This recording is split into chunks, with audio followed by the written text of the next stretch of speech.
Buenas tardes, muchas gracias a todas las personas que nos acompañan hoy y a las personas que nos van a ver posteriormente. Es un gran placer estar aquí en este conversatorio en la Universidad de los Andes en el marco de la exposición Virgilio Barco, en honor al presidente que finalmente dedicó toda su vida al servicio público. Esta agenda académica que ha sido bastante nutrida y nos ha permitido recorrer diferentes aspectos de la vida, obra y del legado del señor presidente Barco.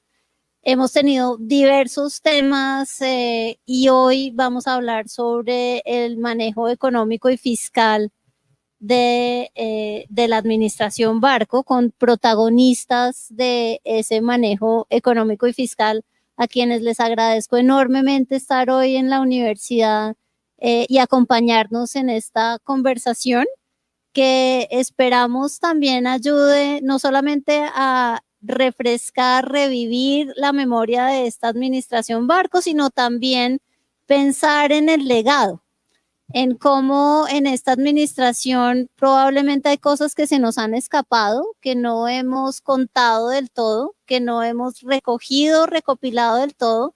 Una de ellas pensábamos era, por ejemplo, cómo la administración Barco abre la puerta del siglo XXI en Colombia y cómo todas las reformas, el impulso en una época particularmente difícil, como fue el periodo de la presidencia de Virgilio Barco, finalmente se logran hacer cosas trascendentales, estructurales, que realmente cambia la manera en que se piensa y se debería pensar el servicio público y la función pública en el país.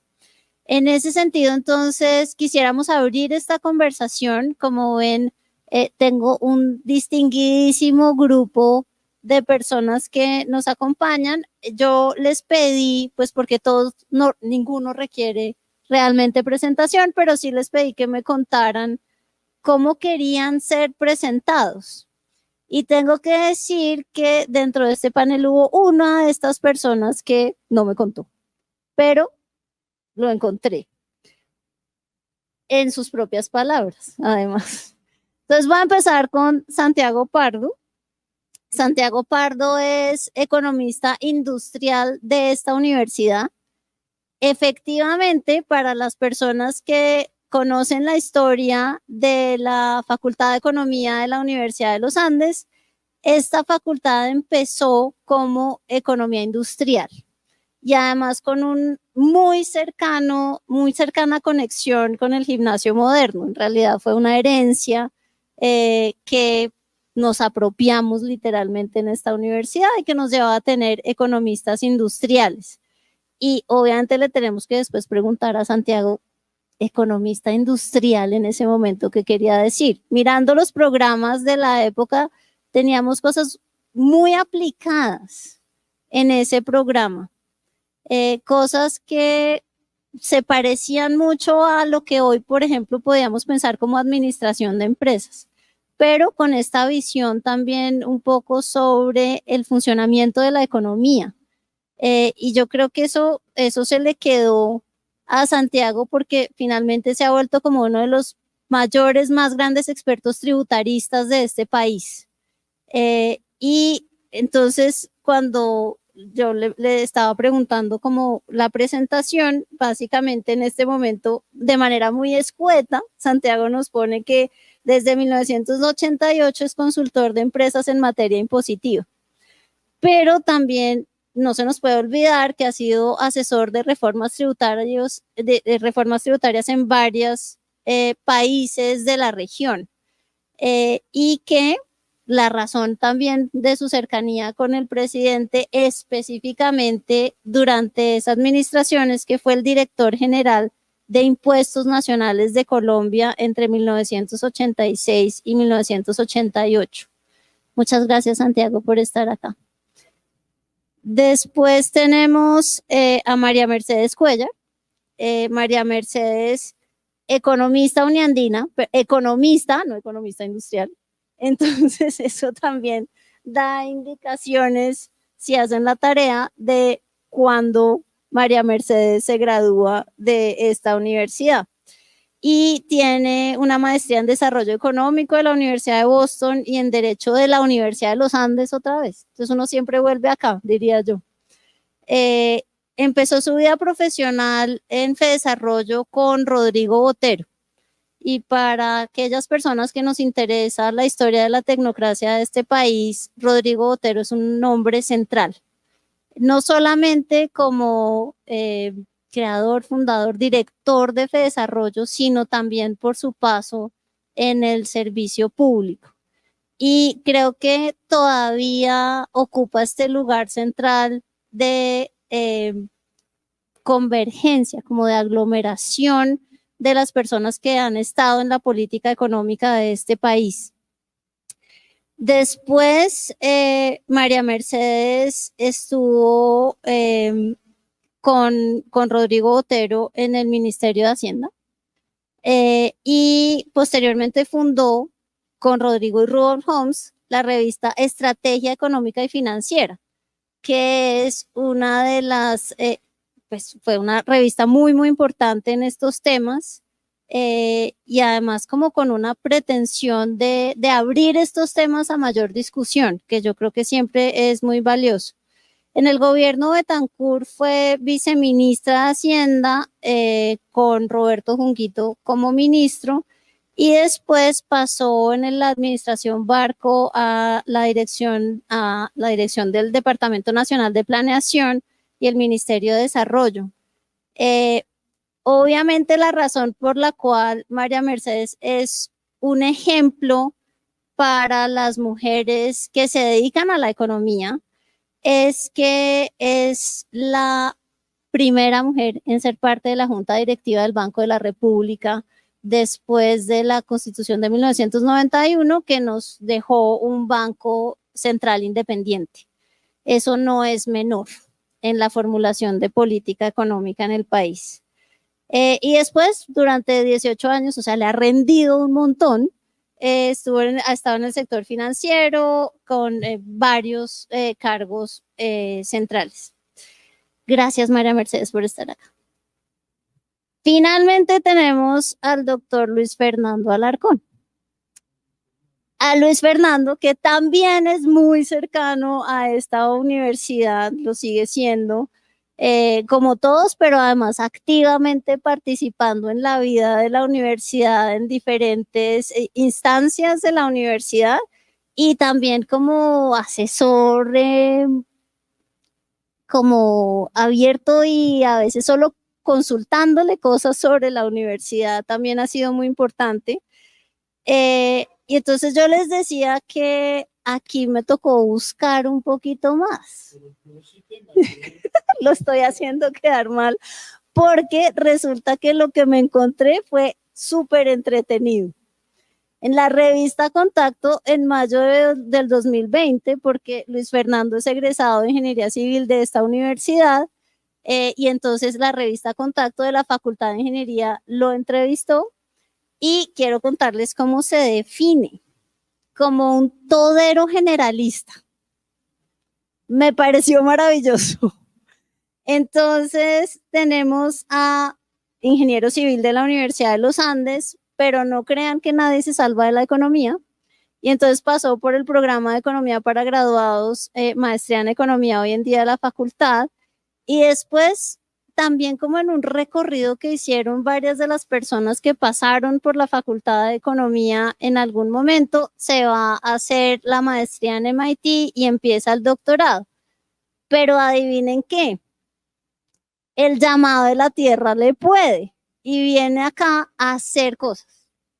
Entonces esto también es una historia común dentro de la tecnocracia de este país, que es, se van a estudiar y allá los llaman, ellos nunca reconocen realmente que los llaman, sino que dicen, no, pues surgió esta posibilidad, pues es que firmemente se está formando este grupo de tecnócratas jóvenes que les están llamando para volver a hacer política pública y a ser los consultores y los asesores de la política económica de este país.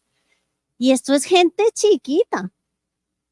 Esto es gente en sus 20s y sus 30s que se lanzan a hacer este tipo de cosas. Por eso es que les rinde tanto. Y ahí está que Luis Fernando se devuelve, después ha ocupado un montón de cargos también, no, como todos no les voy a hacer la lista porque es infinito. Lo que nos interesa aquí en particular es que fue el ministro de Hacienda en la administración Barco entre 1987 y 1990.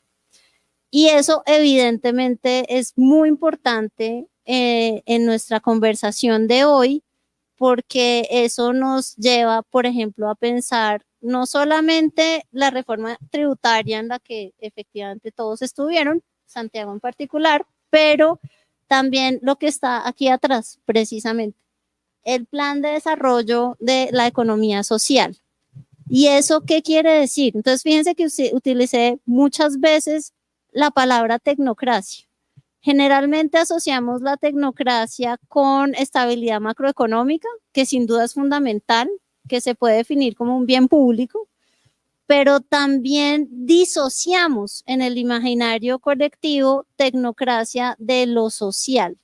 Y aquí tenemos un programa de desarrollo cuyo nombre es la economía social y en el que me gustaría que ahondáramos un poco más también eso que quería decir. Pero para empezar esta conversación, porque ya he hablado un montón, quería empezar con preguntas un poco más de estas que no se encuentran en los libros y que aprovechamos que les tenemos acá para poder hacerles estas preguntas. La primera pregunta que quería hacerles era, ¿cómo fue, cuál fue su relación profesional? De eso sabemos un poco, pero sobre todo su relación personal con el presidente Barco. ¿Cómo llegaron a trabajar con esta persona? Y después, ¿cómo llegaron a formar parte del gobierno de la administración Barco? Voy a empezar con Santiago, que es el que está más lejos. Gracias. Aló, ahí está, ¿no es cierto? En 1985, que es donde empieza esta historia, me voy a robar unos minutos para contar no solamente la historia, sino el final. El presidente Barco inicia su campaña. Yo no lo conocía. Aló, ahí se oye. Ok, perdón. En el 85, repito, el presidente inicia su campaña. Yo no lo conocía, pero a instancias de César Gaviria se propició una reunión con él, básicamente para hablar de lo que podría ser la propuesta tributaria. ¿Cuál era la experiencia que teníamos quienes estábamos trabajando en eso? Habíamos sido funcionarios, algunos del Ministerio de Hacienda, el caso de Luis Fernando Ramírez, que después fue viceministro y ministro en 2 carteras, y en el caso mío había sido consultor del Ministerio de Hacienda, concretamente en asesoría a la Dirección de Impuestos. En ese año 85 yo me retiré de ese trabajo, no quise renovar el contrato y me quise vincular a la campaña. Hablamos con César Gaviria, a César Gaviria le interesó mucho el tema y él propició una reunión con el presidente. No sabíamos el presidente qué iba a decir, porque esta era una reforma para bajar tarifas y el presidente estaba más informado que nadie de lo que había que hacer. Y en esa primera reunión lo que nos dijo es, no nos podemos quedar con el pecado y sin el género. En Estados Unidos acaban de aprobar una reforma que baja la tributación de sociedades al 35%. En Colombia la tasa de tributación sociedad-socio llegaba hasta el 70%. Entonces el mensaje es, yo estoy totalmente de acuerdo, pero no vamos a hacer una cosa para bajar del 70 al 68. Tenemos que hacer algo que nos permita ser competitivos. Y ahí comienza la relación. Entonces le decimos, yo no tenía ingresos con qué vivir, y me acababa de retirar, vivía de unos honorarios mensuales. Y le dijimos, ¿cómo hacemos para que nos financien el estudio? Dijo, aquí les tengo tiempo. tengo atención, pero no tenemos un peso. Hablamos con don Germán y don Germán dijo, no hay un peso. Ustedes tienen que buscarse la forma de financiarse. La campaña estaba, de acuerdo con las informaciones que nos dieron, estaba muy baja de recursos y entonces el proceso que surtimos fue el siguiente. Luis Fernando Ramírez, que vivía en la Soledad, en su casa con 8 hermanos, que administraba la familia desde Oiva, pues donde comen 8, comen 9. Entonces yo me transporté un año completo a la casa de Luis Fernando, desayunaba, almorzaba y comía. Y empezamos el proceso de hacer la reforma en un computador Apple II, computador que tenía, y ahora les cuento porque es importante este dato, tenía 16K de memoria. 16K de memoria es nada. César Gaviria tenía otro Apple II que tenía 48K de memoria. Pero esos computadores, cuando empezamos a llenar la información de bases de datos del Ministerio de Hacienda, empezaron las hojas de cálculo a no ser fáciles de manejar. Había que poner disquete con disquete, con disquete, con disquete. Y llegó el punto en que había que comprar una memoria. Entonces nos fuimos al distribuidor. Había que pasar de 16K a 128K. Llegamos al distribuidor y el distribuidor dice, perfecto, eso no tiene problema, es una memoria costosísima, para esa época valía $1.000.000. Para que ustedes tengan una idea, el director de la DIAN, por impuestos en esa época se ganaba $100.000 mensuales, es decir, eran 10 meses del salario de un ejecutivo. Entonces dijimos, sí, tenemos $1.000.000. Y el señor dice, no, pero es que eso es sin IVA, con IVA vale $1.100.000. No teníamos los 100.000, entonces nos tocó decirle, nos la vende sin IVA y la vendió sin IVA. Entonces, para que ustedes se rían, parte de la reforma se hizo en un computador que hubo que comprar sin IVA. Bueno, iniciamos todo ese proceso de trabajo con toda la información que conseguimos. El presidente nos recibió 2 o 3 veces cada vez que lo necesitamos, siempre apoyando el proceso del proyecto, hasta que el 25 de mayo el presidente gana las elecciones. El 26 de mayo, un lunes, yo me acuerdo, llamó el presidente y llamó César Gaviria, señor, esto se volvió serio. Yo necesito esa reforma el 7 de agosto. Presidente, ya casi está lista, nos falta revisar unas cifras, pero el texto está casi completo. Entonces dijo, perfecto, el 7 de agosto por tarde tenemos que presentar esa reforma. Quería presentarla el día de la posesión. Bueno, seguimos trabajando y empezó todo un proceso de discusión interno de lo que iba a hacer el gobierno acerca de esta reforma. Aparecieron todos los enemigos. Entonces salió dentro, primero el Partido Conservador estaba en oposición, el Partido Liberal empezó a cuestionar la reforma, era una reforma bajando impuestos que ahora se las cuento, y entonces empezó inclusive los propios ministros que iban a ser parte del gobierno, que ya tenían algunas informaciones sobre el proyecto, empezaron a cuestionar y a decirle al presidente, presidente, esto es una locura, acabamos de salir de la crisis del 82-83, ¿cómo se va a poner usted a bajar los impuestos? No cometa ese error, eso es lo más absurdo, eso no tiene pies y cabeza, esos tipos son unos loquitos.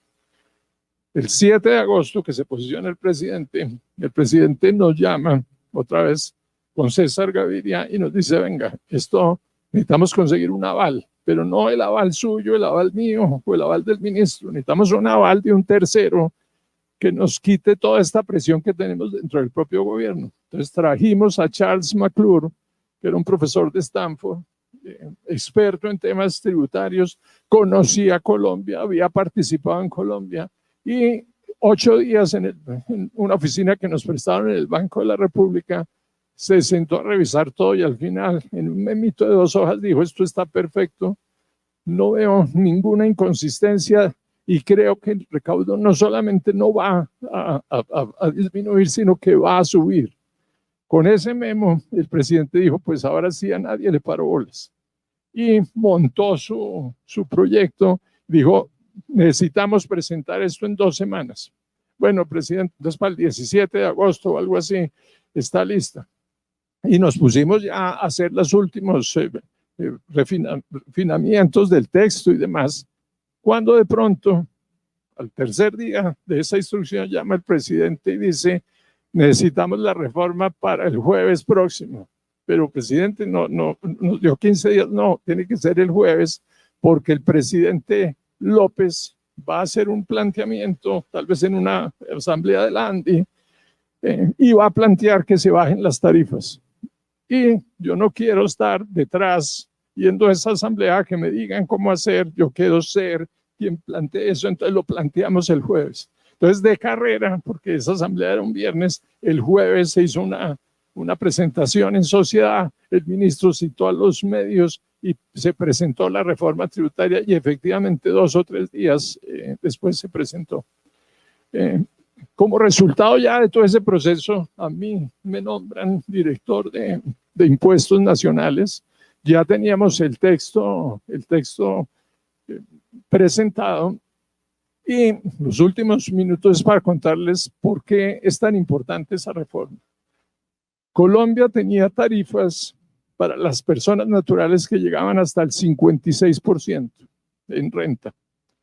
La tarifa de un negocio, sociedad socio, llegaba hasta el 70% en el caso de una sociedad anónima.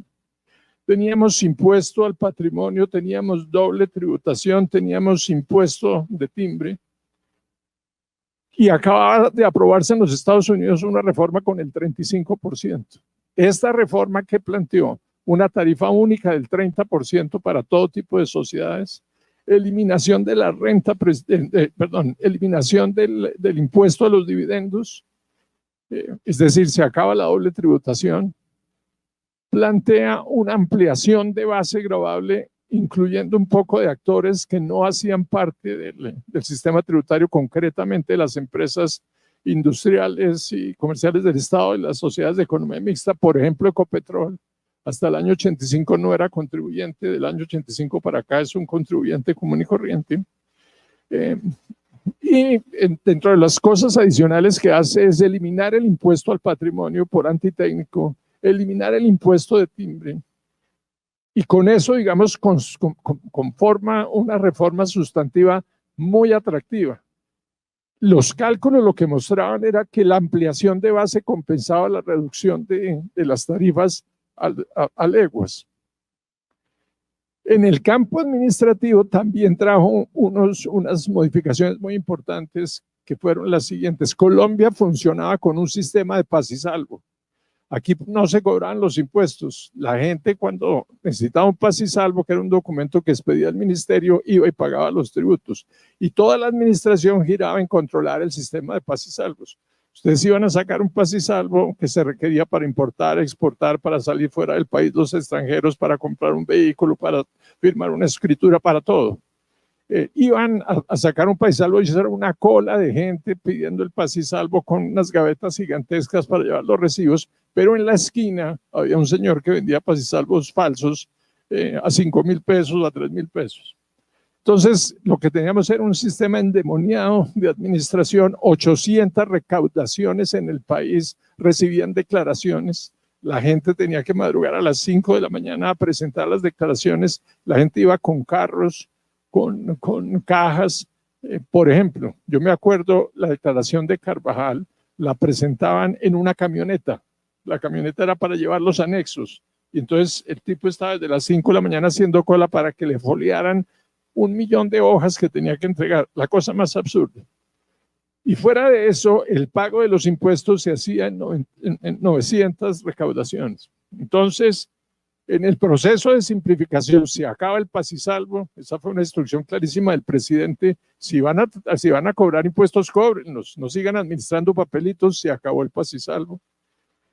Pasen todo a la red bancaria. Entonces aquí con un actor que fue definitivo en eso, que es Carlos Caballero, que está aquí, que presidía Asobancaria, hicimos un proceso muy interesante de varias semanas, inclusive meses, hasta que logramos un contrato para que todo el recaudo y la presentación de declaraciones pasara a los bancos.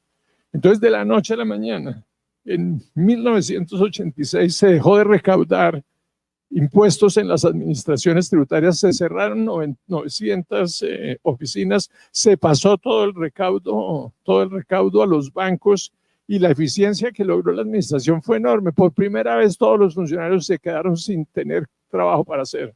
Por primera vez alguien se pudo pensar allá qué hay que hacer. Ese trabajo fue complementado un poco con el apoyo que le dio Luis Fernando Alarcón, que fue mi jefe, viceministro y luego ministro, a todo el tema administrativo. Y el fortalecimiento que se dio en la administración tributaria no tiene precedentes. Nunca se volvió a hacer algo parecido. Al final de esta historia, para terminar, ¿el resultado cuál fue? El recaudo de impuestos creció en todo el cuatrenio del gobierno 2 puntos porcentuales del PIB, es decir, fue un éxito. No solamente no se perdió recaudo, sino que se aumentó recaudo y se abrió la puerta a una administración tributaria moderna, a una administración mucho más gerencial de los impuestos, mucho más sencilla para las personas, los contribuyentes, y mucho más sencilla para los propios funcionarios. Es decir, el cambio que se da eliminando doble tributación, bajando tarifas, simplificando el sistema, quitando impuestos, lo que demostró es que es posible, bajando tarifas y ampliando la base, tener una reforma que aumente la recaudación. Tema del que nadie quiso nunca comentar. Entonces, si uno mira Desarrollo y muchas de las entidades de análisis económico nunca se sentaron a decir por qué esa experiencia no la hemos repetido en los años siguientes. Y volvimos desafortunadamente en los últimos años a pasar a un esquema con impuestos antitécnicos, el 4 por 1000, el ICA, impuesto al patrimonio, otra vez tarifas con doble tributación. Es decir, necesitamos otra vez un presidente Barco aquí que vuelva a poner las cosas en su orden. Pero esa es la historia y excúseme que me extendí. Muchas gracias, Santiago. Yo voy a recoger sencillamente la lección de necesitamos un nuevo presidente Barco, pero efectivamente eso es una discusión que siempre se da, ¿cierto? Que necesitamos una reforma tributaria estructural que no se logra y siempre estamos hablando de bajar tarifas y ampliar la base y es supremamente impopular esto de ampliar la base. Entonces quería dejarles también por ahí el piquiña de por qué es que es tan impopular cuando se habla de ampliar la base. Déjeme, no me voy a extender la palabra, pero déjeme, le digo por qué. Porque no me resisto a no contestárselo. La razón por la que yo creo que no se hace eso es porque a los ministros de Hacienda no les gusta administrar. Les gusta toda la parte macro, pero no la administración. Y aquí tratamos por todos los medios, en las últimas reformas, yo personalmente he tratado de que se ponga una especie de regla fiscal del recaudo, en la que se comprometa al ministro de Hacienda a reducir en 1 o 2 puntos porcentuales del PIB la evasión anual. Colombia tiene 50% de la economía informal. El campo que hay para crecer recaudos es gigantesco, pero eso implica administrar. Y la función central de los ministros de Hacienda en ese campo debería ser administrar, y si no lo cumplen, eso debería ser causal de destitución. En cada reforma lo hemos planteado y en cada reforma el ministro me ha llamado a echarme la madre, a decirme que él no está puesto ahí para eso, pero esa es la razón. Pero entonces me va a saltar un momento el orden porque aquí tenemos al señor ministro de Hacienda de la época. Entonces me imagino que si no lo echaron por allá fue porque no le daba tanto asunto a administrar. Con excepción de Alarcón. Por eso. Entonces ahí con está. Con excepción de Alarcón, tengo que decirlo. Ahí está. Creo que lo voy a dejar para cuando nos cuente cómo llegó a la administración, porque era que no le daba pereza administrar. Y eso que implica, más allá efectivamente de las preocupaciones macro que siempre tenemos. Voy a pasar, le voy a pedir a Santiago que le pase el micrófono a María Mercedes para que nos cuente un poco lo mismo, cómo fue su relación personal y profesional con el presidente Barco y cómo llegó a la administración. Pues muchas gracias. Ya pues Santiago nos dio una lección de cómo se hace la presentación. Yo inicialmente pensé que iba a ser más cortica, pero entonces voy a hacer como lo propio. Yo conocí a Barco desde antes de entrar al gobierno, lo conocí mucho por mi relación muy cercana con Carolina, su hija. y con Mauricio Botero. Yo traté de entrar a la campaña en un momento dado, pero no sé por qué entrar a las campañas es bastante complicado y lo mandan a dar vueltas por todas partes. Y entonces mi vocación por participar en la campaña realmente fue bastante precaria. Nunca aparecí por allá. Y ya cuando hubo el gobierno, pues ya se nombró al gabinete, a todo el gobierno, creo que hubo unas peleas muy grandes frente a mi nombramiento. No sé si en especial por ser mujer, o pues fui la primera mujer directora de Planeación Nacional, o porque pues había muchos candidatos al cargo. Entonces yo creo que entre una la cosa y la otra, pues fue complejo.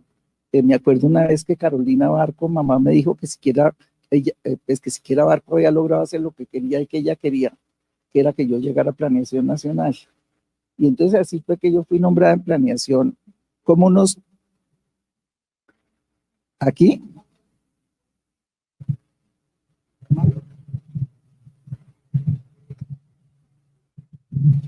Ahí sí. Sí, bueno. Llegué a Planeación como unos 10 días, pues me nombró el presidente como 10 días después de que había nombrado a todo el gabinete, y realmente para mí fue una sorpresa muy grande. Bueno, ahora entrando ya, digamos, en materia, qué fue lo que ocurrió en Planeación y cuál fue el trabajo que hicimos. El corazón de Planeación Nacional y el corazón de lo que el presidente Barco quería fue el plan de rehabilitación.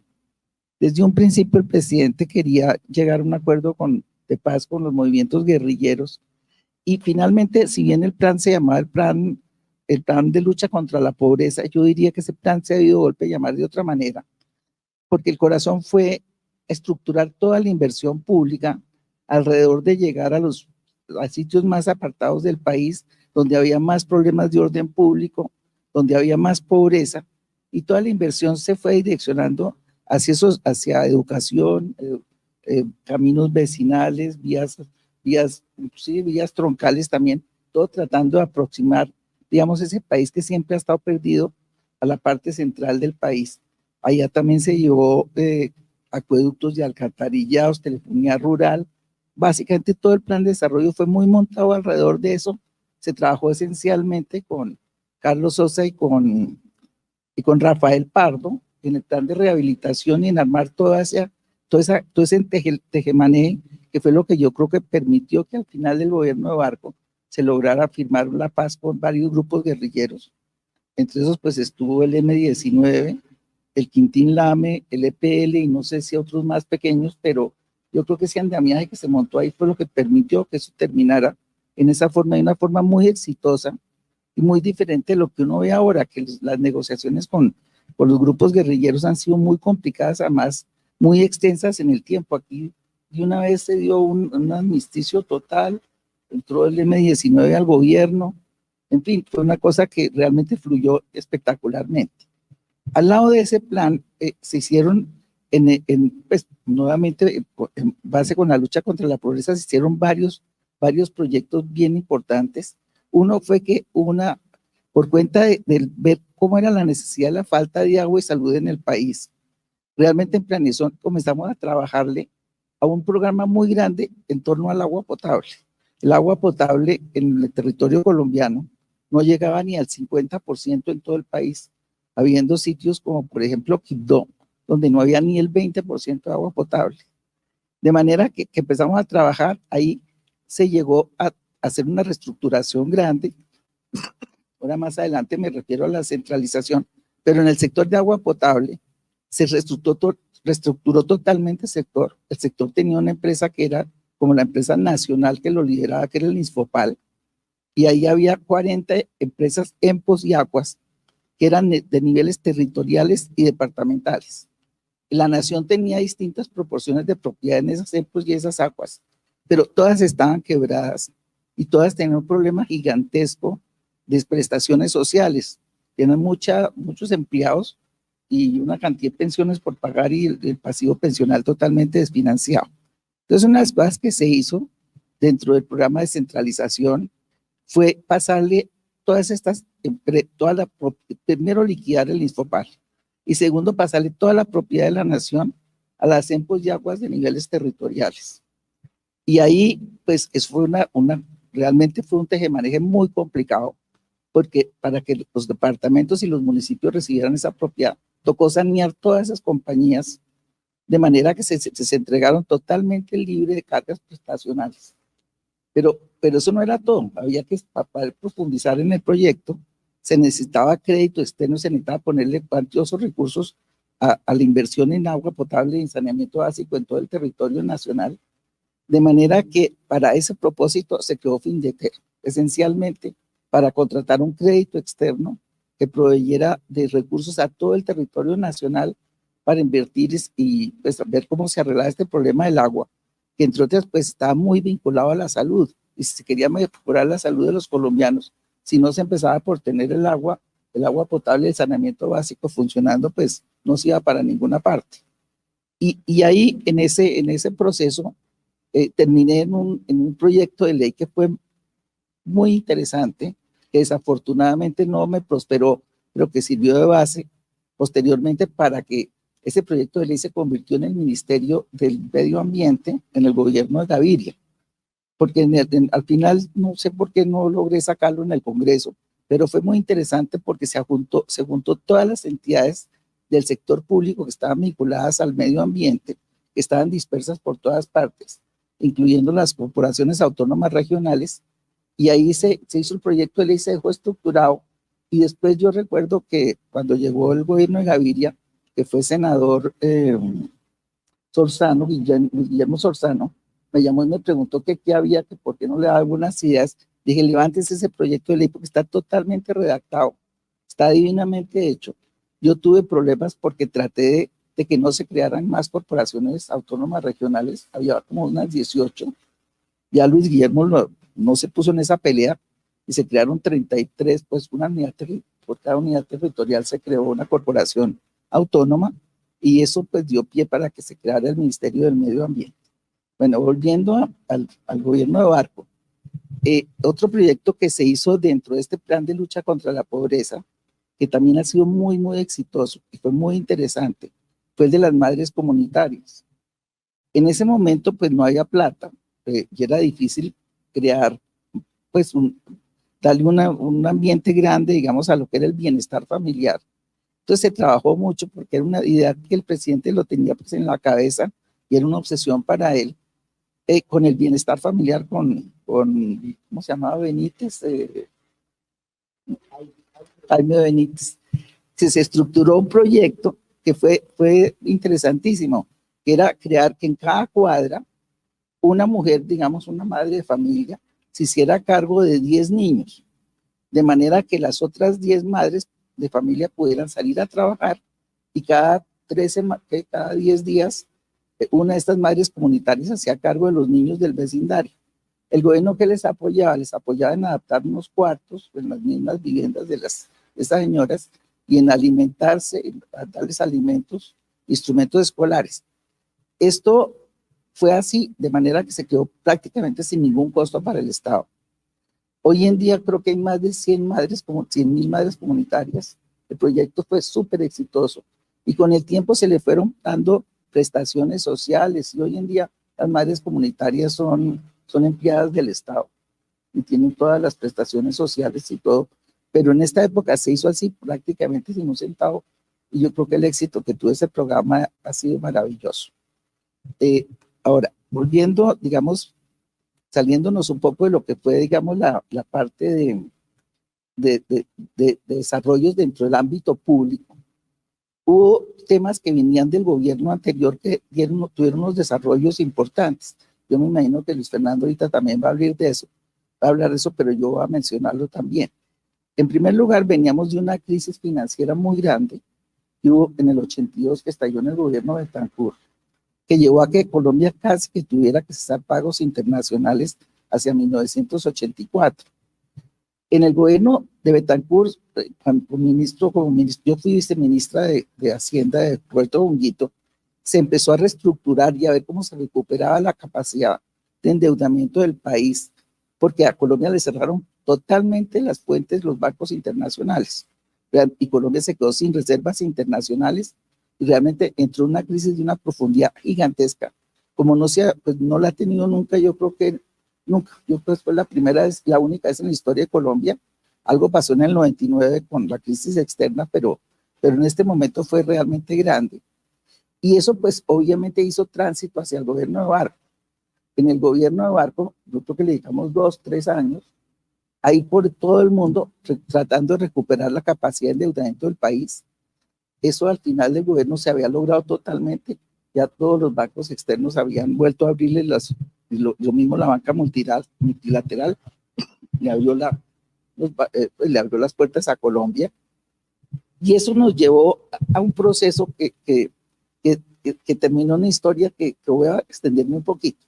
Porque en medio de la consecución del crédito, un punto al que se llegó era que el país estaba teniendo muchas dificultades para crecer. Realmente se veía que no se lograba la eficiencia en la inversión de capital, que cada vez se tenía que invertir más y se sacaba pues menos producción, de manera que diseñamos un programa con el Ministerio de Hacienda y con el Banco de la República que se llamó el Proyecto de Modernización de la Economía. Eso se llevó al COMPES un trabajo. Y este proyecto era un proyecto bien ambicioso, porque se llegó a la conclusión de que para que Colombia pudiera crecer se necesitaba poder tener más acceso a los mercados internacionales. Y en torno a eso, pues para poder tener capacidad y competencia para vender en el exterior, se intentaban arreglar al interior del país una serie de cosas que llevan a que fuera muy costoso vender en el exterior. Uno de los campos en que se trabajó mucho fue el de transporte. El transporte no solamente, básicamente, pues estuvo muy concentrado en la parte férrea y en la parte de mar, en la parte marítima. En la parte férrea se liquidaron los ferrocarriles nacionales que no permitían que se moviera el país en nada en ese sentido y se estructuró un sistema que fuera más privado. Ese sistema no funcionó, pero fue importante haberlo hecho porque fue la base, todo el digamos, el proyecto de ley que se aprobó en el Congreso para liquidar los ferrocarriles fue el que sirvió para armar el de Corpuertos, para poderse meter en Corpuertos, que los puertos no funcionaban, vivían en huelgas, que los sindicatos los tenían totalmente tomados, y entonces también se consideró que ahí había que arreglar el problema de puertos. Y lo que salió después en el gobierno de Gaviria de Puertos fue exactamente pues el proyecto de ley se dejó armado en torno a lo que se había trabajado para los ferrocarriles. Y en el caso de puertos, las cosas sí funcionaron y hoy en día eso está, pues sigue con la misma trayectoria que quedó en esa época, que fue crear unas unidades privadas y bueno, eso está funcionando. Pero también había que entrarle y meterse con los fletes. Los fletes, la flota mercante gran colombiana tenía la reserva de carga y la reserva de carga implicaba que el único que podía transportar en Colombia era la flota mercante. Y eso pues era un monopolio. Se eliminó la reserva de carga. Posteriormente, el doctor Alarcón estuvo en la flota mercante, pero eso ya no funcionaba porque la flota dependía de que existiera la reserva de carga. La medida en que se eliminó la reserva de carga, pues se acabó esa historia.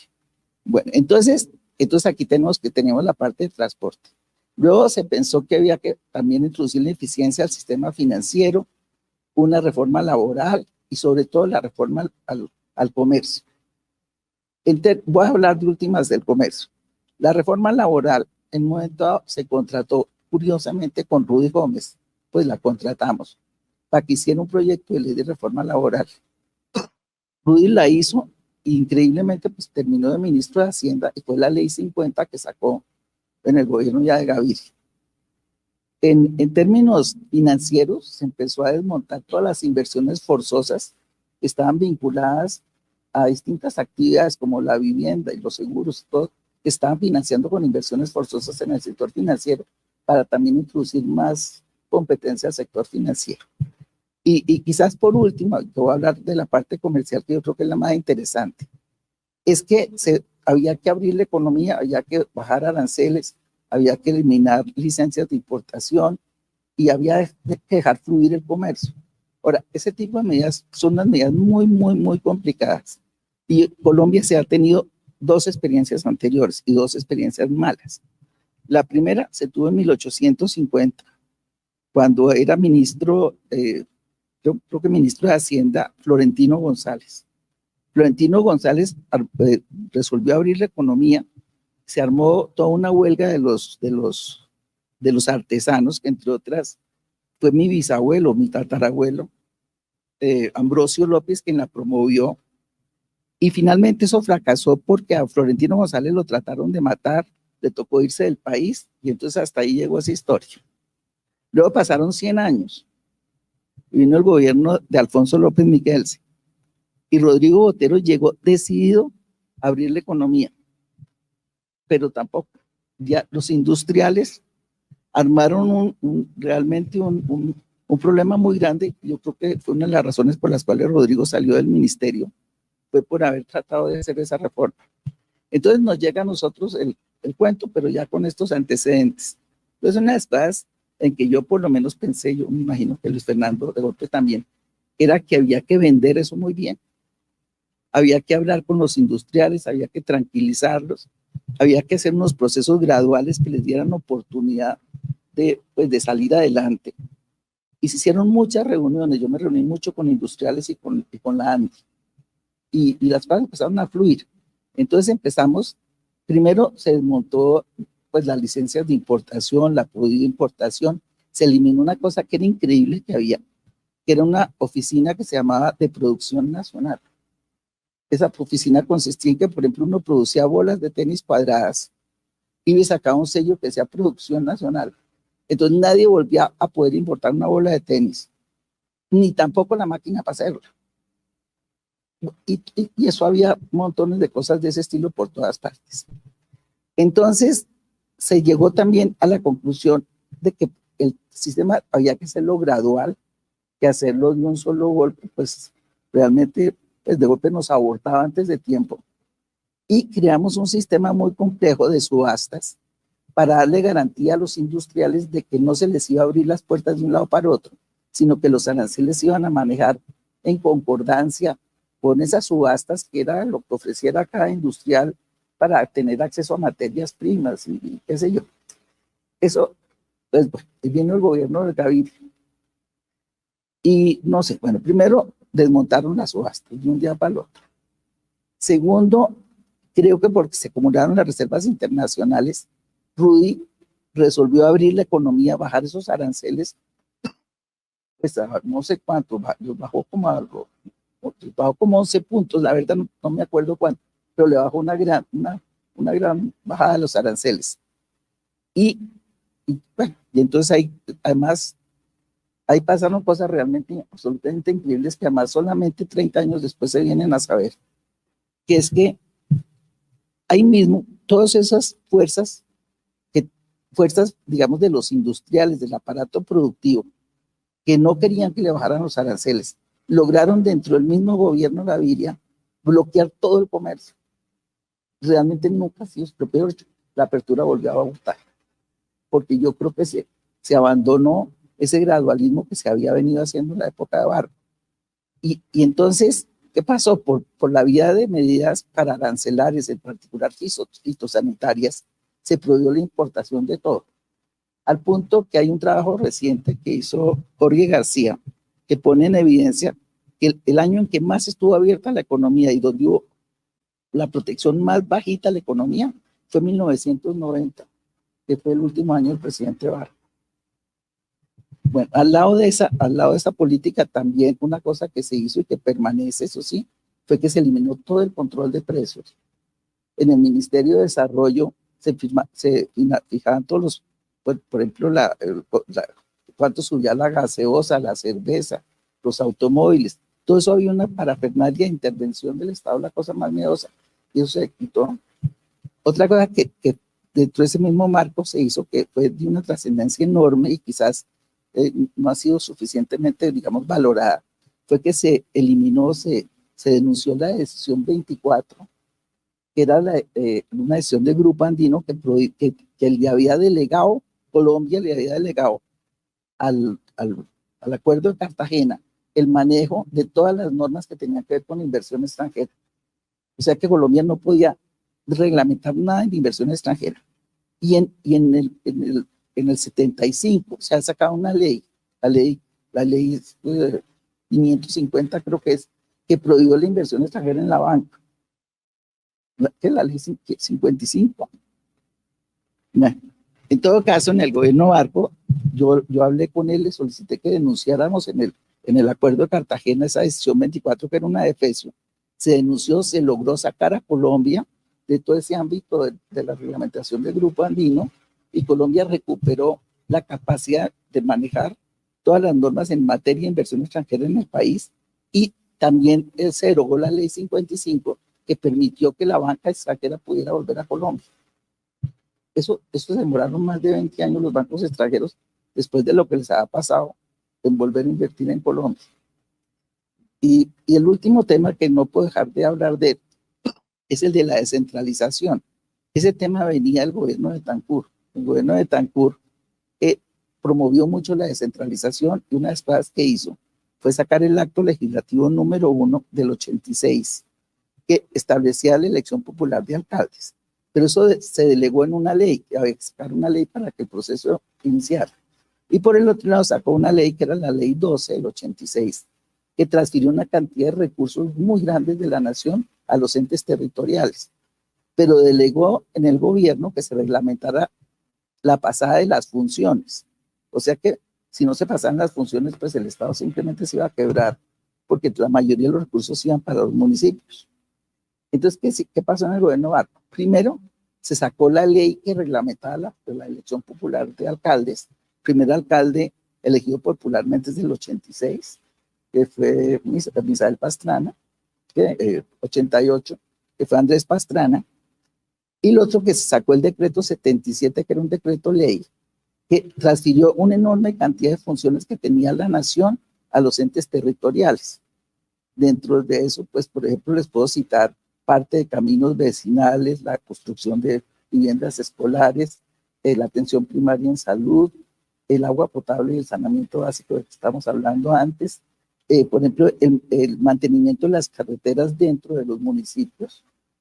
Y bueno, eso se hizo de una manera, digamos que fluyó, y el proceso de centralización siguió hacia adelante. Y ya en el 91, cuando vino la reforma constitucional, lo que se hizo fue llevar a nivel constitucional lo que realmente había hecho la ley 12, que era transferir una enorme cantidad de recursos a los municipios. Yo creo que más o menos ahí creo que me extendí demasiado.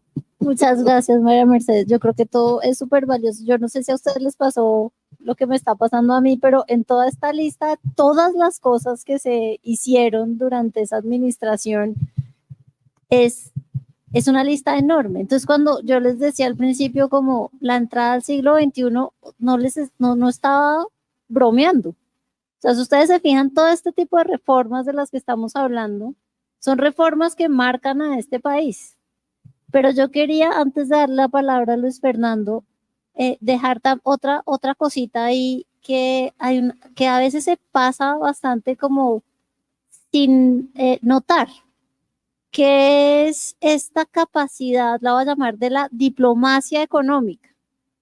Porque fíjense que estos son cosas que implican negociaciones muy considerables, negociaciones internas y externas, con actores políticos y económicos en el país, pero también por fuera. Entonces, María Mercedes nos recordaba la heredada crisis financiera de 1982, que le cierra el crédito internacional a Colombia, pero se recupera, y se recupera de una manera que es particular a este país y que no pasa en el resto de América Latina. Y Colombia nunca declara cesación de pagos. Eso es una característica muy especial, muy particular de lo que estoy llamando esa diplomacia económica, que creo que es un tema, otra vez, que no se resalta lo suficiente y que implica el arte de la negociación. Y por eso entonces estoy mirando aquí a Luis Fernando, porque creo que ese pedazo del arte de la negociación puede tener que ver también, lo voy a conectar con el punto de Santiago, de la administración y la capacidad del conocimiento de los detalles para poder hacer estas negociaciones. Eso me parece que es una cuestión que también ha caracterizado la política económica de este país y que es menos notoria, de nuevo, no se ha notado tanto. Esa diplomacia económica incluso incluye una historia que nos contó Santiago, que es, voy a decirlo de manera políticamente incorrecta, el uso de expertos internacionales. Entonces, traemos al experto de Stanford para que le dé el aval y que ya paremos las peleas, pero este no es el único caso donde esto pasó. Esto pasa muchas veces y eso también implica que hay una capacidad y una conexión de las redes, de la gente que está haciendo política económica en este país, de redes internacionales que son muy poderosas y que permiten hacer estas reformas. Y con eso, entonces, le voy a preguntar al señor ministro de Hacienda, ¿cómo fue su relación en esta administración y cómo vio todos estos cambios que finalmente nos abren la puerta al siglo XXI? Bueno, Jimena, muchas gracias y gracias a todos por estar acá. Tal vez para responder esa pregunta yo tengo que remontarme un poquitico atrás para entender por qué una persona que no tenía las condiciones supuestamente para llegar a ser ministro de Hacienda hubiera llegado allá. Yo, en primer lugar, pues sí, yo soy un ingeniero, como tú lo dijiste, con una muy buena formación técnica. Yo hacía cosas importantes y sofisticadas antes de entrar al gobierno, porque yo trabajaba en una firma de consultoría que ya no existe, que se llamaba Mejía, Millán y Perry, y hacíamos las cosas más sofisticadas en términos de modelación matemática para el análisis sectorial. El Estudio Nacional de Energía, el Estudio Nacional de Agua, las cosas del sector eléctrico. Yo personalmente programaba las cosas en tarjetas de esas de Fortran, en fin. Y yo no me veía trabajando en el gobierno. Pero un día me llamó Nora Rey de Marulanda, que era la subjefe de Planeación Nacional, y antes de eso había sido la directora aquí de la Facultad de Economía, la directora docente, donde yo daba una clase en economía, evaluación social de proyectos. Yo era el profesor de evaluación social de proyectos y me llamó Nora y me dijo, vea, se fue el jefe de la unidad de inversión pública. Usted que es el profesor de eso, ¿por qué no se viene para acá? Yo pues lo pensé un ratico y le dije, listo. Y me vine para Planeación Nacional. Debo decir que lo primero que tuvo que hacer Luz Estela, mi señora, fue irse a donde Hernando Trujillo a comprarme 2 vestidos, porque yo no tenía de eso, ni corbata, ni nada de esa cosa, y en esa época había que asistir así a esos sitios de trabajo. Tuve una muy buena experiencia ahí, estuve 1 año, y al año aproximadamente entró Roberto Junguito al Ministerio de Hacienda con María Mercedes, y yo terminé ahí de director general de presupuesto. Y bueno, ¿por qué terminé ahí? Eso no es del caso, aunque hay unas historias que no me voy a comer el tiempo aquí contándolas. Pero terminé de director general de presupuesto y trabajando muy cercano a Roberto y a María Mercedes. Ya cuando Roberto salió del ministerio, yo dije, bueno, ya, se acabó mi paso por el gobierno y me fui a trabajar al BID de economista energético en enero del 86. Y allá estaba cuando vino el cambio de gobierno y César Gaviria, el 8 de agosto, lo que sea, me llamó y me dijo, vea, Alarcón, ¿por qué no le interesaría venir a ser viceministro de Hacienda? Y yo, pues, ni corto ni perezoso, le dije que sí. Claro, eso tenía unos costos grandes porque pues, yo no podía traer menaje, ni podía traer carro, ni nada, porque no llevaba ni siquiera 1 año allá. Pero bueno, me vine de viceministro. Yo después vine a entender que realmente fue María Mercedes quien me recomendó para ser el viceministro de Hacienda. ¿Por qué? Pues seguramente porque ella vio que yo tenía unas buenas capacidades, digamos, para el manejo interno de la tienda. Y seguramente, pues bueno. Bueno, entonces terminé de viceministro de Hacienda. Yo no conocía al presidente Barco. pero lo empecé a conocer y a relacionarme con él en ese oficio, porque además Hacienda era el único ministerio en el que el presidente Barco aceptaba que el viceministro fuera el ministro encargado cuando el ministro estaba afuera. En los demás ministerios ponían a otro ministro, pero en Hacienda, y yo creo que eso fue pues la comprensión de que esos eran temas que no se le podían dejar al ministro de Agricultura que pudiera coger y echarle la mano a la plata en una ausencia del ministro de Hacienda.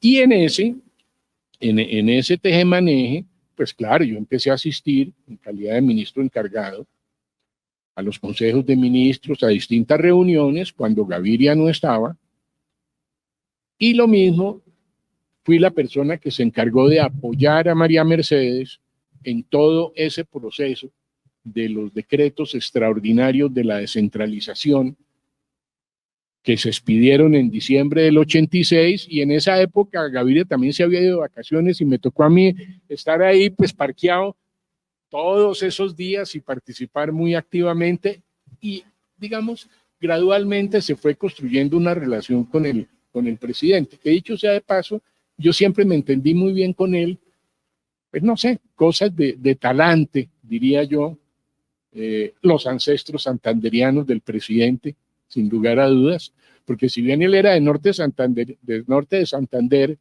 el Barco era de Santander del Sur, más específicamente de la zona cercana a Bucaramanga de Piedecuesta. Y en fin, bueno, me entendí muy bien, y ya, yo era el viceministro, acompañé todas las cosas que Gaviria estaba haciendo, él me delegaba muchas cosas,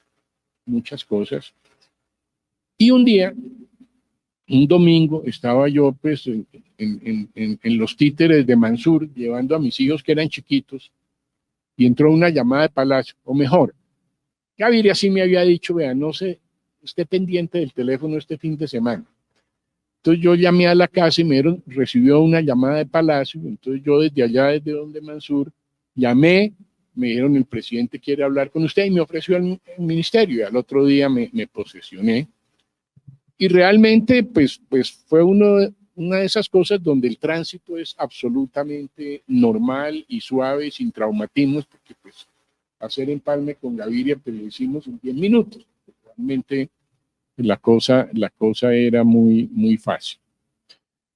Y bueno, ya duré el resto del gobierno, la relación con el presidente fue magnífica, y aquí yo quiero tal vez salirme un poquito del relato de las políticas y contar un poco cómo percibí yo al presidente Barco y su personalidad y su trato personal. Hay una característica que hoy en día sería impensable, que era el respeto que había por sus funcionarios, por su autonomía y el empoderamiento que se le daba a uno. Eso era una cosa indudable. Yo creo que en mi caso, por lo menos, y creo que en el de María Mercedes lo mismo, nosotros nombramos las personas que consideramos que eran los más apropiados en su momento. A mí nunca me llegó una hoja de vida para decirme el secretario general o el viceministro o el director de impuestos, estos son los que hay que nombrar. Hoy en día no, hoy en día todos esos cargos, y desde hace muchos años, están en la feria de los nombramientos. Pero eso era muy propio de este gobierno en particular, y el presidente Barco en esas cosas era totalmente responsable, con algunas pequeñas anécdotas.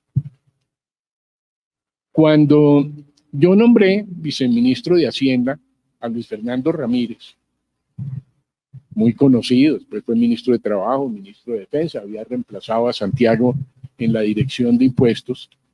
Entonces, yo como hacía siempre, yo mandaba el decreto firmado, yo no llamaba, pero esta vez llamé a don Germán y le dije, don Germán, dígale al presidente que aquí va el decreto nombrando a Ramírez con una aclaración, que él es godo, obviamente don Germán me dijo, no, pues eso qué importa, porque es que este tema de los cargos políticos juega para los ministerios, no para los siguientes niveles. Y efectivamente, Ramírez posteriormente me contó, el presidente Barco lo llamó, le hizo un par de chistes, le dijo, vea, es que aquí llegan mucho con el tema de los conservadores, pero los 3 cargos más importantes del Estado los tienen los godos, que son Pacho Ortega en el Banco de la República, Mario Calderón en el Banco Central Hipotecario, no me acuerdo cuál era el otro godo sobresaliente. Tomaba el pelo con eso. Bueno, un poco el tema de la diplomacia económica o de estas relaciones externas, donde también voy a comentar algunas de sustancia y algunas anécdotas. Porque yo creo que en ese manejo tan complejo que describió María Mercedes que tuvimos que hacer de la deuda externa, de las relaciones con la banca comercial, de las relaciones con el Banco Mundial, que no fueron nada fáciles. Debo decir, y yo en alguna época lo decía permanentemente, la apertura se pudo hacer no porque el Banco Mundial nos apoyara para eso, sino en contra del Banco Mundial, que trató de sabotearla permanentemente. Pero bueno, esa es otra historia llena también de anécdotas. Pero en medio de todo eso y de los problemas propios de eso, el presidente siempre estuvo listo para apoyar a su equipo en distintas instancias. Y les voy a contar una, por ejemplo, que eran las encerronas que se hacían por parte de los otros países. Nosotros estábamos en la región rodeados del club de los malos pagadores, pero al mismo tiempo era un club que había que mantener, que era supremamente importante. Entonces, en las reuniones de presidentes, no me acuerdo cómo era el foro, cómo se llamaba ese foro, pero eran reuniones donde estaban pues el presidente de Argentina, el presidente de Brasil, el presidente de Venezuela, el presidente de Perú, con Alan García a la cabeza, y todos haciéndole la encerrona al presidente Barco para que siguiera sus pasos de declaratoria de la mora en el pago de la deuda. Me acuerdo, por ejemplo, una de esas encerronas en una reunión de presidentes en Acapulco, y el presidente simplemente decía, hablen con el ministro de Hacienda, él maneja este tema. Obviamente Julio Londoño me apoyaba en la cosa, pero yo terminaba en unas reuniones pues donde realmente uno no tenía que tener el permiso de ellos, pero políticamente y en ese club de presidentes era muy importante pues no tener una confrontación abierta con ellos. Pero, digamos, nunca el presidente trató de presionarme ni de tratar de sacar al país de ese libreto de manejo serio y responsable que se había trazado. Y de igual manera, por ejemplo, en las reuniones con el presidente Bush, papá, ¿sí?, con quien creo que se construyó una relación muy buena y muy constructiva. Acordémonos de las preferencias arancelarias para los países andinos, e inclusive todos estos temas de negociación con la banca multilateral siempre contaron con un apoyo muy fuerte del gobierno de Estados Unidos, y en eso el presidente Barco, en su relación directa con Bush, lo apoyaba a uno. Yo me acuerdo una vez en una reunión que tuvimos en la Casa Blanca, y después Bush nos dio un whisky con crispetas y la cosa, y yo me le pegué como una garrapata a decirle, presidente Bush, usted tiene que ayudarnos con el Banco Mundial, con fulano, con mengano y con sutano, ¿sí? Y el presidente Barco lo apoyaba a uno en todas esas cosas. Ahora, En esto del manejo de estos temas, pues, y de las relaciones diplomáticas, hay una que no puedo dejar de contar. Aquí no puedo dejar de contar porque aquí tengo en cierta medida una coprotagonista, que fue con el tema del inicio de las negociaciones del crédito, pues, y nuestro era el Concord, ¿no?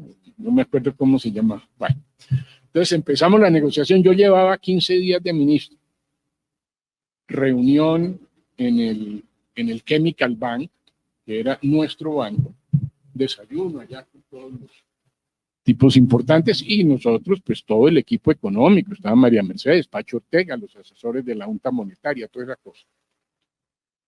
Y los tipos, los del Chemical, que eran el banco que coordinaba a todos los bancos prestamistas de Colombia, resolvieron que no, que lo que le estábamos pidiendo ya no era por ahí, que ellos más bien iban a buscar sindicar unas pequeñas emisiones de bonos, de 50 millones por aquí y 60 por allá, pero que lo que nosotros le estábamos pidiendo que era, necesitamos que nos garanticen un crédito de 1.060, creo que eran millones de dólares y lo necesitamos para allá, pues empezaron a tomarnos el peso. En la mitad del desayuno, yo me puse serio y les dije, vea señores, les quiero decir que esa solución que ustedes están proponiendo no sirve. Nosotros necesitamos el crédito, el compromiso de ustedes para el crédito de los 1.000 y pico de millones de dólares. De lo contrario, si eso no está, si no tenemos la palabra de ustedes antes del 20 de julio, pues va a haber que declarar la moratoria de la deuda, porque el presidente no se va a ir a instalar el Congreso el 20 de julio sin tener ese tema debidamente afirmado. Prof, obviamente se acabó el desayuno, yo me salí y me voy con María Mercedes a hacer compras. Ella iba por Nueva York haciendo compras, yo le cargaba las bolsas y bueno, por la tarde, por ahí 4 o 5 de la tarde, llegamos al hotel, estaba el señor del Chemical Bank allá en el bar del Hotel Intercontinental en la 48, no entra y ahí está, ahí como en una cosita alta, el tipo nos saluda, nos dice, vengan, se toman un whisky y nos dice, ministro, you've got a deal. Usted tiene los 1.060 millones para allá, el compromiso del Chemical. Y fue un cañazo horrible, ¿sí? Pero que resultó, yo decía, con María Mercedes caminábamos por allá, por Nueva York, le decía, ¿y ahora qué vamos a hacer? ¿Con qué le voy a salir yo al presidente? Pues obviamente el presidente nunca se enteró de que esto había pasado, pero bueno, esas cosas ocurren. Y bueno, para terminar, pues esta primera pregunta,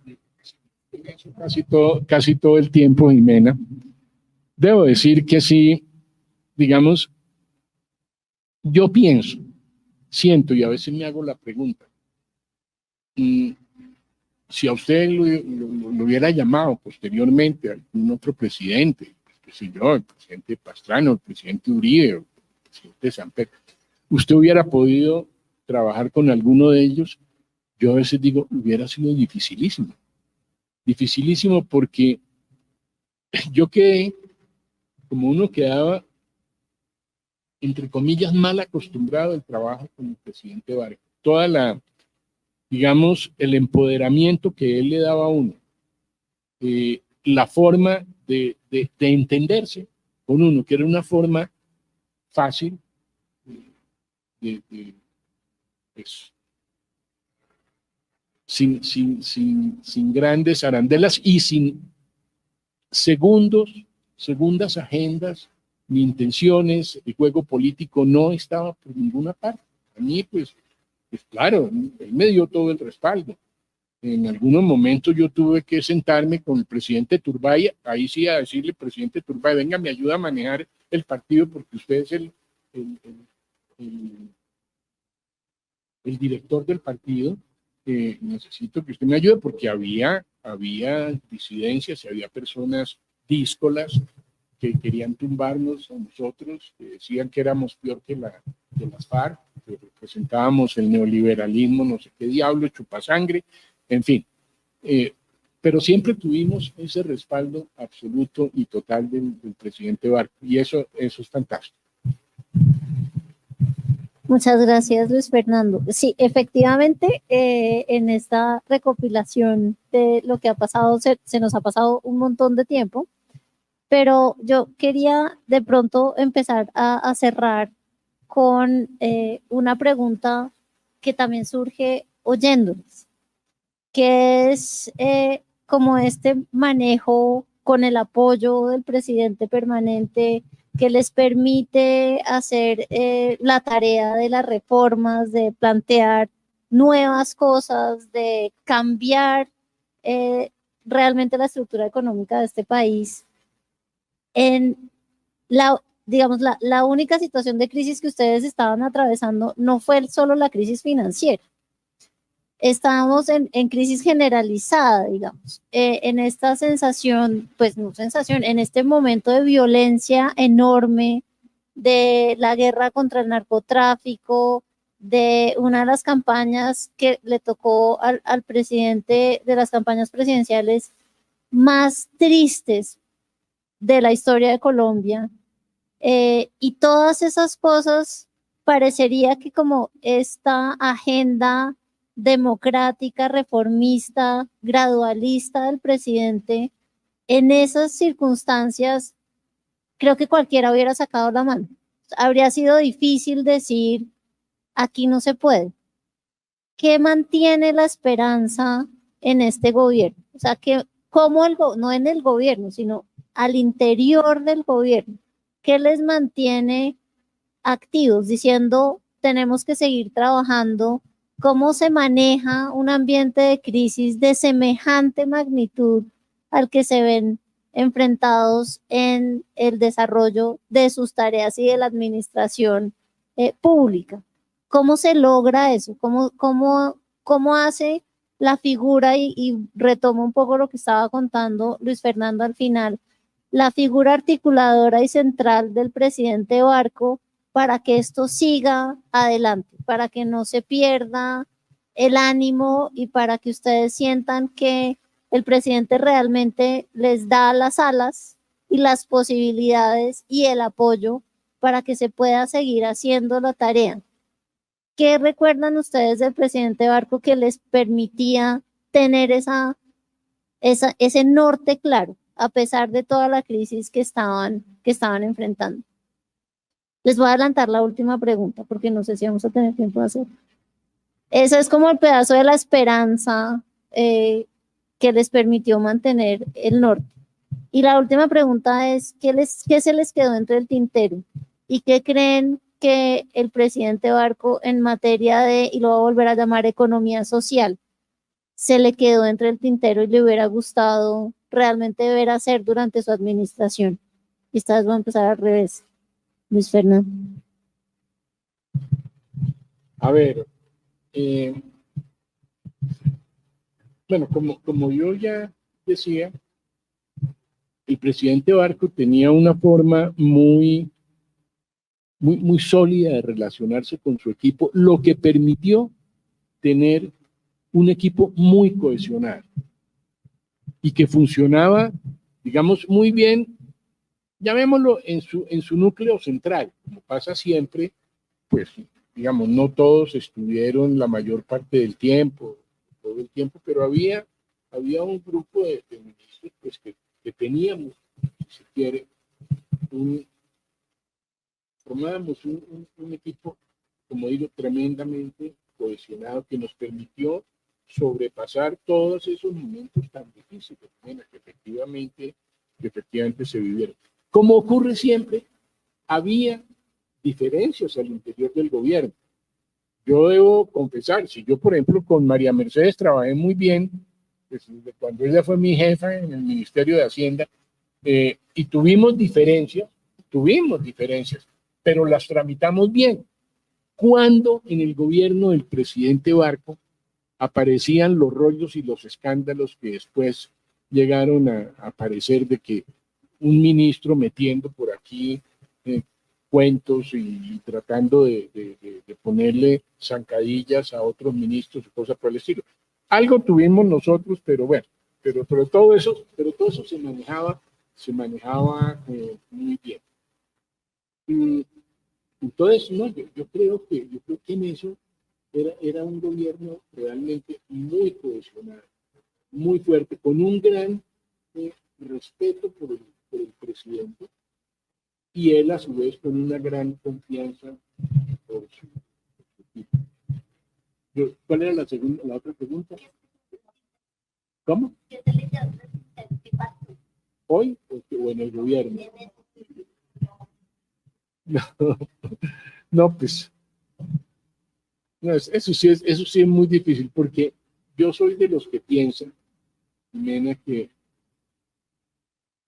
eso no es muy factible mirarlo en retrospectiva, porque cada momento tiene sus necesidades, sus prioridades, sus retos, ¿sí? Entonces, sí, digamos, alguien puede decir, es que ustedes lo que hicieron fue una apertura comercial muy tímida y que después llegó el gobierno. Sí, pero era lo que era correcto hacer en este momento. Era lo que era correcto hacer en ese momento, que posteriormente había que desarrollar y había que profundizar. Y yo creo que eso lo tenía muy claro el presidente Barco. Si mal no recuerdo, él lo dijo en su discurso de posesión, y él se lo decía a uno todas las veces, es que mire, el país va así. Yo lo que espero es darle una pequeña inclinación en la otra dirección para que después arranque. Es ese enfoque, y él lo decía permanentemente.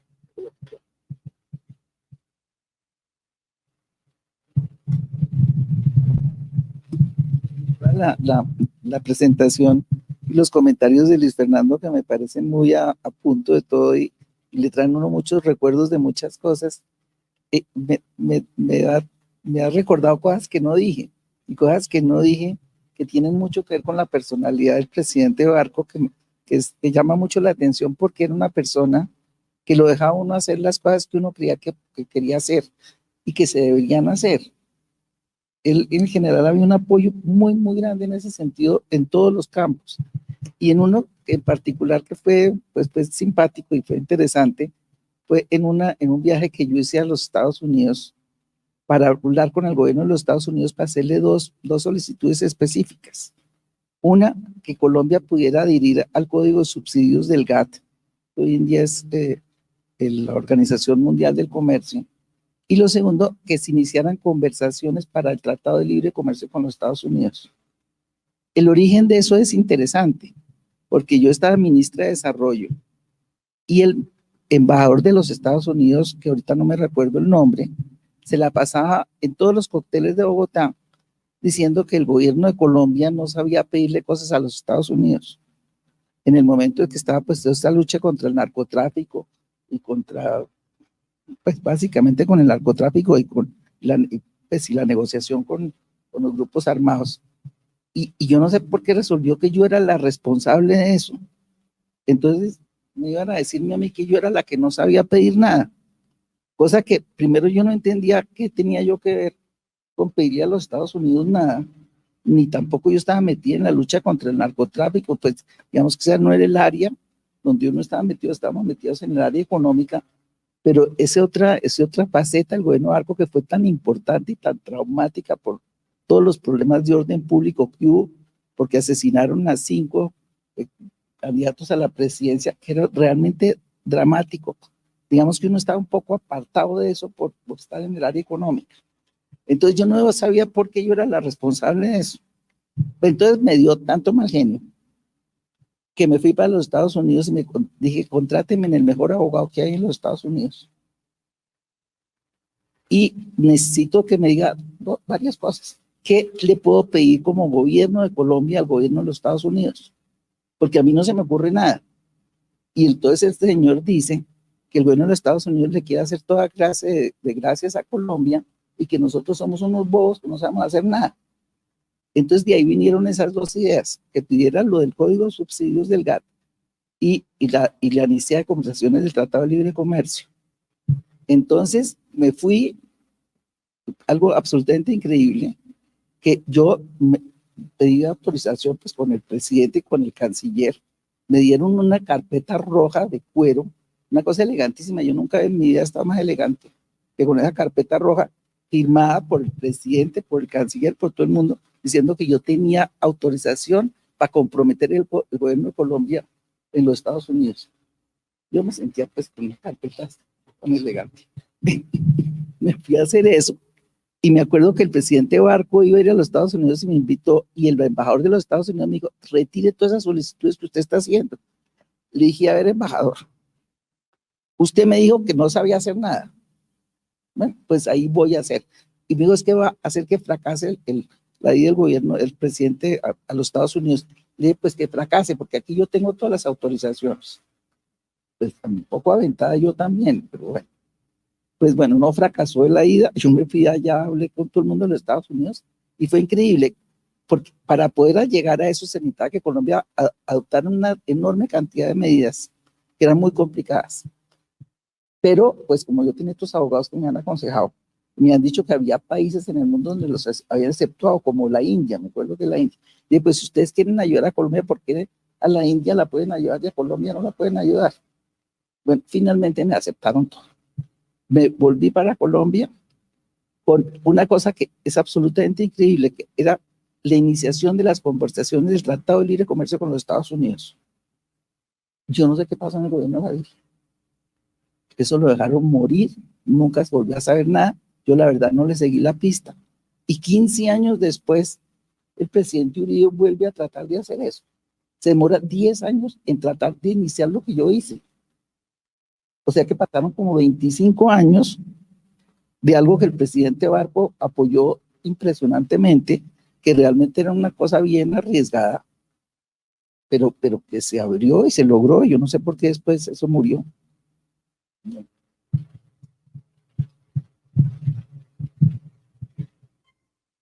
Tal vez dos temas muy cortos. El primero es lo que sucedió cuando el presidente toma la decisión de que va a ser partido de gobierno y partido de oposición. Entonces, comenzando el gobierno, tal vez la primera semana, le anuncia a los conservadores que van a ser partido de oposición, es decir, que no esperen ningún cargo. Los conservadores lo que dicen, es que ustedes van a sacar a los porteros de todos los ministerios, de todas las oficinas y van a perseguir a todos los conservadores. El presidente dice, jamás, nosotros no vamos a mover a nadie, pero ustedes hagan su función de oposición y nosotros nuestra función de gobierno. Resulta que todas las subdirecciones de impuestos estaban en manos de conservadores que no habían trabajado en la reforma. Entonces, había que hacer un cambio ahí. Y el cambio era complejo porque en ese instante, aceptarle la renuncia a 8 subdirectores conservadores, pues iba a ser un escándalo. Le enviamos el decreto al presidente con toda la explicación. Preguntó, me acuerdo que ella me dijo, ¿por qué van a sacar a esas personas? Le dijimos, presidente, porque no han trabajado en la reforma ninguno. Todos los que estamos nombrando es gente que sí ha trabajado en la reforma. Le mandamos las hojas de vida de todos. Y dijo, listo, acepten las renuncias. Claro, eso fue un escándalo de la Madonna. En todos los periódicos salió, los directores del Partido Conservador salieron a protestar, pero eso muestra un poco la personalidad del presidente Barco, que no se dejaba intimidar. Voy a decirlo con un término un poco coloquial, pero es el que se me viene más claro a la cabeza, y es que nunca se dejó manosear. Ese es el verdadero de término, jamás. Y apoyó todas las decisiones que se tomaron en ese sentido. Y el segundo comentario muy breve es sobre su rigor. Durante toda la campaña nos apoyó, revisó las presentaciones globales y generales que se hacían sobre la reforma, todos los temas gruesos, pero 2 días antes de radicar el proyecto, nos llamó a la presidencia y nos dijo, bueno, vamos a leer este proyecto artículo por artículo. y se sentó artículo por artículo en una cosa interminable, agobiante para mí, para la gente que estaba conmigo, para él no, él estaba fresco. Y en cada artículo pedía papel y lápiz y explique. Si usted dice que esto es así, ¿por qué? Cogí el teléfono, me acuerdo que le pidió a la secretaria, muéstreme su declaración de renta. ¿Qué le pasa a esta niña con esto después de la reforma? ¿Qué le pasa a fulano? ¿Qué le pasa a esta sociedad? Es decir, de un rigor impresionante. Entonces, en 2 días se sentó hasta el detalle más pequeño, revisó derogatorias, revisó lo que nunca un presidente había visto. Yo quisiera, lo hizo. Entonces, era capaz de apoyar en lo macro, pero era capaz de sentarse en lo micro hasta el detalle más preciso. Gracias, Santiago. Gracias a los tres por estas indicaciones. Yo creo que son muy, muy significativas, ¿cierto? Porque nos muestran no solamente el empoderamiento que hace el presidente, sino su atención a los detalles, su confianza en su equipo. Y al mismo tiempo una cosa que dijo María Mercedes que es curiosa, como cuando estamos tratando de los asuntos económicos, de alguna manera hay como una distancia de las otras cosas que están pasando, a pesar, claro, de que la política económica está completamente embebida en lo que está pasando.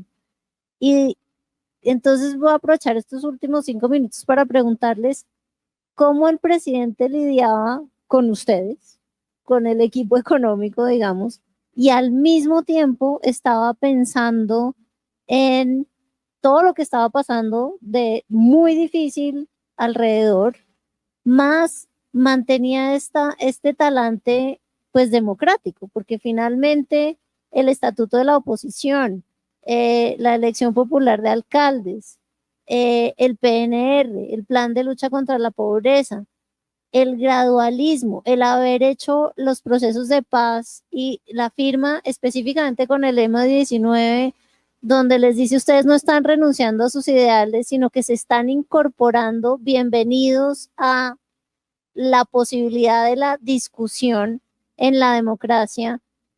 ¿Cómo hace el presidente de alguna manera para mantener otra vez el norte en la política económica, que es impopular, porque estamos hablando de tocar intereses, y al mismo tiempo en este ambiente político complicado, en su firmeza con el compromiso democrático? ¿Ustedes cómo sintieron esa posibilidad de que el presidente se ocupara de estos micro detalles del manejo económico y a la vez mantuviera este talante democrático de apertura, de posibilidad de hacer reformas serias en un ambiente tan caldeado?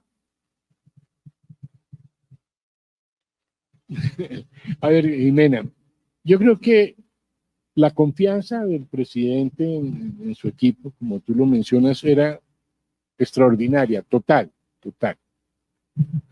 Por eso, con el presidente Barco no había una rutina preestablecida de reuniones con él, de lo que se llamaban los acuerdos ministeriales, sino que él, la verdad, cuando uno consideraba que era importante plantearle un tema, pues le pedía una cita.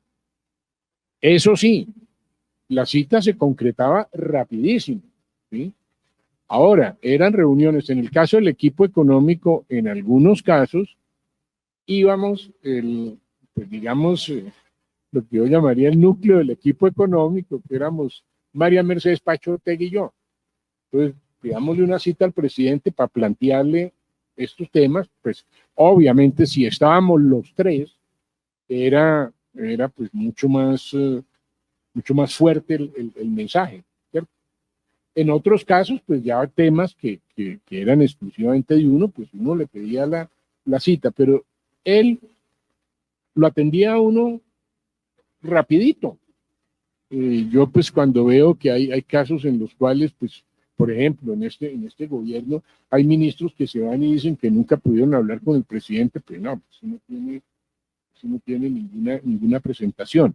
Pero ese era un poco el modus operandi, y yo creo que por lo menos desde mi perspectiva creo que nos funcionó bien. A mí me funcionó bien, y pues pienso que era una adecuada manera de comunicarse con el presidente.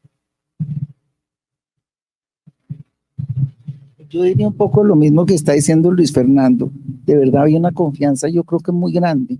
En la medida en que había confianza, pues uno se sentía tranquilo de lo que estaba haciendo y cuando se necesitaba preguntar algo, uno preguntaba.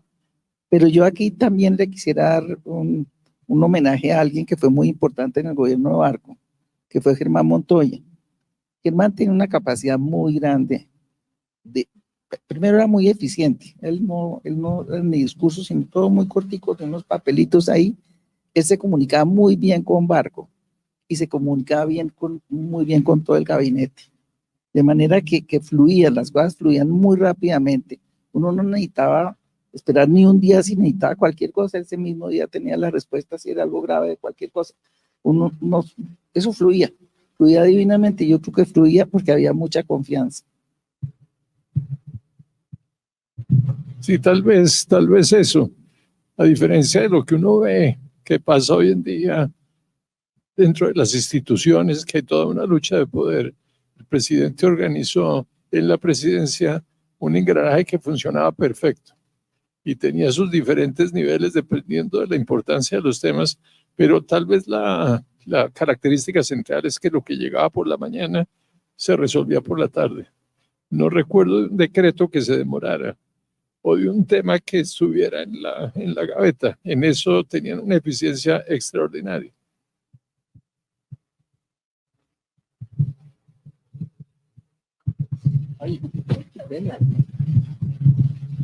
Bueno, ya estamos llegando al final. Yo quería preguntar si de pronto en la audiencia había algo, porque tenemos también un sospechoso por ahí. Pero de pronto si había algún comentario o pregunta que quisieran hacer en el público, tenemos estos últimos 5 minutos para eso. No, todo el mundo está muy tímido, parecería. Bueno, entonces, dada la timidez de la audiencia, creo que podemos empezar a cerrar, sobre todo con con estos mensajes que yo creo que son muy poderosos, que nos ha permitido reconstruir, yo creo que no solamente el manejo económico, fiscal de la administración Barco, sino todo lo que eso implicaba. Y todo, no solo el funcionamiento interno de la administración del gobierno Barco y el funcionamiento de su gabinete, sino también lo que estaba pensando y sus planes en realidad, como finalmente todas estas posibilidades de reformas, todas estas posibilidades de construcción de otras formas de hacer, tenían que ver con un plan que me parece que cada vez que visitamos esta exposición, que cada vez que oímos las personas que participan en estos eventos académicos asociados con esta exposición, nos permiten ver cómo la gran visión, la capacidad que tenía el presidente Barco de imaginarse cosas, caminos de manera precisa y rigurosa y de empezar a abrir esa puerta.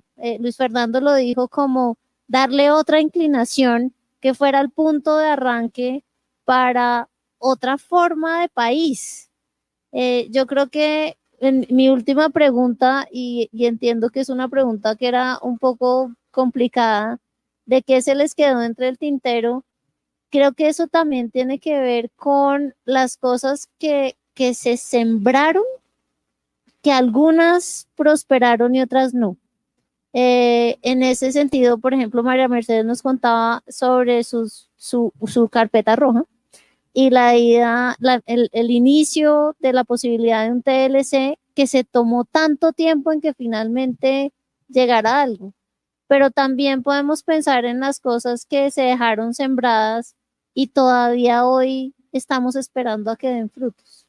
Lo que yo quería recoger con esto es que sí se dejaron sembradas y que la cosa está ahí y que ya es responsabilidad de las generaciones futuras y de la gente que asuma la responsabilidad del servicio público, que no es elemental, lograr que esas semillas prosperen.